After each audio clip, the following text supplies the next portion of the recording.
日本から世界へガールズグループ誕生ヒストリー第1弾 2PM や TWICE を手掛けた世界的プロデューサー J.Y. パークさんがおよそ1万人から選んだ9人組のガールズグループ、それが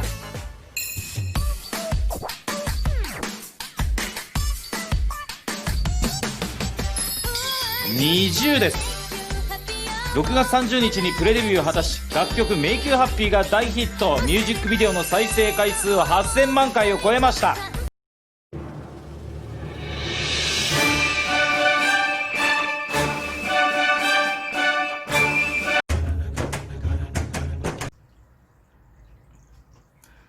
안녕하세요. 정치를 품격있게 풀어드리는 정치클래스TV의 심상만입니다. 오늘은 일본의 야후에 올라온 9인조 니즈가 일본에서 대인기, 한국이 세계적인 아이돌을 낳는 이유란 칼럼을 소개하고 그에 대한 댓글 반응을 살펴보겠습니다. JYP가 일본의 소니엔터와 공동으로 일본인으로 구성된 아이돌 그룹 니즈를 육성해서 얼마 전부터 활동을 시작했습니다. 한국의 오디션 프로그램을 본다서 일본과 해외에 있는 여성들을 모아서 실력 있는 여성 그룹을 만들었는데, 일본의 평론가가 니즈와 BTS를 거의 동급으로 놓고 이야기를 해서 일본이 얼마나 세계적인 아이돌에 목말라 왔나 생각하게 됩니다. 아직까지 니즈는 한국의 세계적인 아이돌만큼 성장하진 못했고 그냥 한국에서의 신인 아이돌 정도의 인기를 구가하고 있으며 찻잔 속의 태풍처럼 일본에서만 선풍적인 인기를 끌고 있죠. 한쪽에서는 JYP가 일본 아이돌을 키워서 한국 아이돌의 인기를 뺏기지 않을까 걱정하고 있는 시각도 있지만, 아직까지는 아무리 일본 아이돌이 한국 엔터에서 배우고 실력을 키워도 근본적인 깊이는 따라가지 못한다는 것이죠.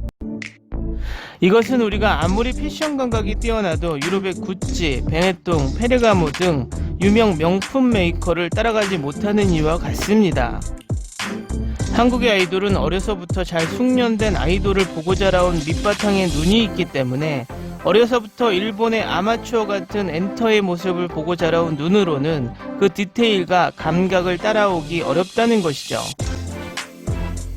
아직도 세계 다른 나라들이 이탈리아와 프랑스의 디자인을 따라가지 못하는 실력 차이와 같다는 것입니다. 여기서 각설하고 일본 기사를 보겠습니다. 일본인 9인조 니즈가 대인기, 한국이 세계적인 아이돌을 낳는 이유. 한국의 대형 연예기획사 JYP 엔터테인먼트와 소니뮤직의 합동 오디션 기획에서 탄생한 일본인 9인조 걸그룹 니즈가 국내외에서 큰 화제가 되고 있다. 왜 한국의 엔터테인먼트 산업은 세계에서 통용되는 아이돌을 차례로 배출할 수 있는가? 니즈의 기사가 인터넷에서 화제, 최근 한 인터넷 매체에 왜 니즈가 세계를 흥분시킬 것인가? 일본의 엔터테인먼트가 한국에 완패한 이유라는 기사를 집필했는데 야후 뉴스에서 화제가 되어버려 많은 부정적인 코멘트를 달게 되었다. 기사에서는 니즈, BTS 등 한국의 엔터테인먼트가 일본 등 해외에서 폭발적인 히트를 기록하고 세계에 진출하는 반면 일본의 엔터테인먼트는 세계시장 침체가 이어지며 지난 몇 년 동안 일본과 한국의 차이가 보다 커진 배경 등에 대해 언급했다. 제목 한국의 완패란 제목에 속상해서 내용을 읽지 않고 제목에 반발한 댓글도 꽤 있었다. 한마디 말하고 싶어지는 기분은 알지만 기사의 진위를 다시 한번 전하고 싶다. 왜 니즈가 세계를 흥분시킨 것인가? 내가 기사에서 말하고 싶은 것은 일본의 아이돌이 세계 시장에 출마하는 데 한계가 있다. 그 이유는 일본의 아이돌 시장의 특징에 있다는 것이다. 영어 아이돌은 원래 숭배라는 단어지만 일본의 아이돌은 숭배 대상이 아니다. 팬들에게는 아이돌은 응원하는 것이다. 완벽한 외모와 스타일로 노래와 춤을 소화하는 아이돌은 없다. 일본의 아이돌은 미성숙하고 투명감 있는 외모의 소녀로서 사랑스러움으로 단점을 메우려고 열심히 하는 모습이다. 팬들은 이런 아이돌을 열심히 모해 응원할 것이다. 따라서 조금 어눌하고 서툴거나 약간 지식이 부족하거나 하는 쪽을 선호하는 경우가 많다. 그녀들의 애교까지 포함해서 사랑하기 때문이다. 그래서 일본 아이돌에게 바보는 무기가 될 수 있다. 이 미성숙 열심히가 일본의 아이돌의 전형적인 모습이며, 열심히 하는 모습은 팬들이 응원할 아이돌에게 요구되는 전통적인 형태라고 말해도 좋을 것이다. 모닝구 무스메, 이 세계시장에 앞서 그런 일본의 아이돌이 국제화 시기가 있다. 계기는 1990년대에 일어난 세계적인 일본의 대중문화 붐이다.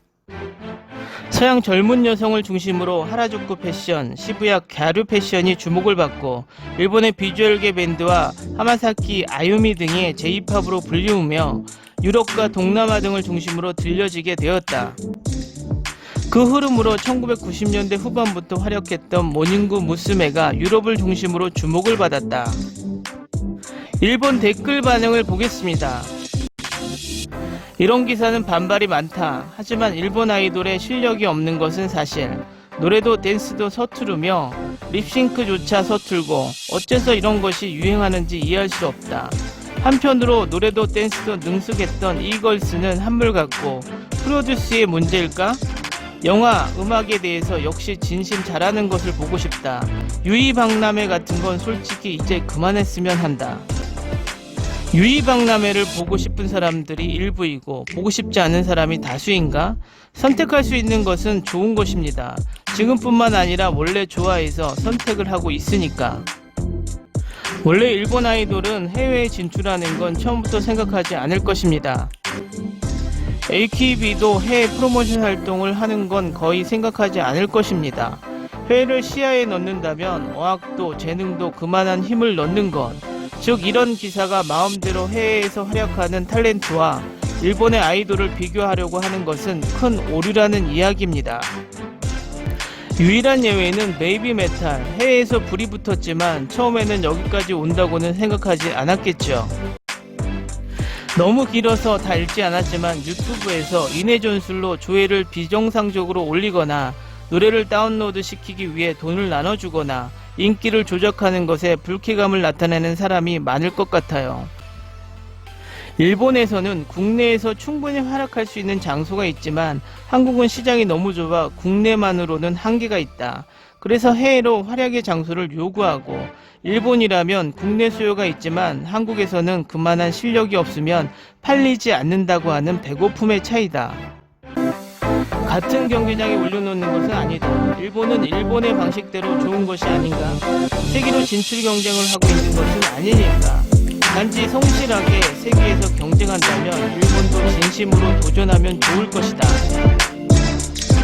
한국의 아이돌이 성공하고 있는 것은 실력이다. 가사를 각국의 언어로 노래하고 있다. 일본 아이돌도 세계적으로 발매하고 싶다면 실력과 힘을 더 닦아야 한다. 한국의 창법은 주입되어 있어 모두 동일하게 보인다. 창법이 개성이 없는 것은 일본도 마찬가지. 예전에는 목소리만으로 누군가를 알고 있었는데 모두 노래, 춤이 정말 똑같아. 일본의 평론가나 일본의 일반인이나 일본 아이돌이 세계에 진출하지 못하는 이유에 대해 변명만 하고 자신들의 실력 없음을 지적하지 못하고 있어서 일본의 아이돌이 크지 못하는 것입니다. 오늘은 여기까지 하겠습니다. 오늘도 강화된 사회적 거리두기 꼭 실천합시다. 여러분의 구독과 좋아요는 저에게 큰 힘이 됩니다. 항상 시청해 주셔서 고맙습니다.